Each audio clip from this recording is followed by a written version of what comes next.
Does the Shark Easy robot with the self-emptying base really work? If you have been wondering about this thing as much as we have, then here you go. It looks like it vacuums rugs, hardwood floors, it gets under cabinets, and it seems pretty quiet too.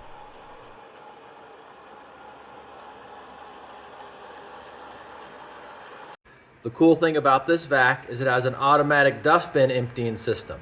So it just pulls right in here and then cleans out the dustbin, and it's supposed to last for 30 days, so it's got a pretty big dustbin there. That's pretty cool.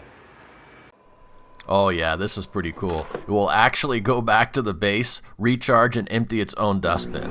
How cool is that?